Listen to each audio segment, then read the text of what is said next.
Myth 3. The media is ruining English. A lot of people these days think the media is all messing up our language and coming up with a whole new language through the media, but this simply isn't true. People everywhere seem to be concerned about the English language. They seem concerned about the English language, and this isn't very surprising. Even people called language defenders come around every 10 years.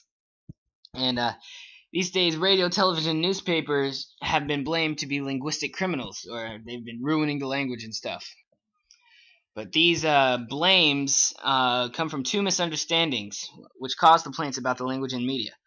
The misunderstandings are journalists use language sloppily, and journalism is junk writing. All these language defenders and stuff say, complain to the media and say they don't pay attention to the details of the language. But this just isn't true.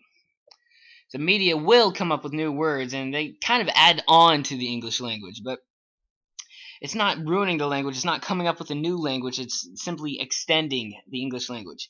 They'll come up with a new word or phrase, and slowly the world will warm up to that phrase and start using it, but it isn't ruining the language.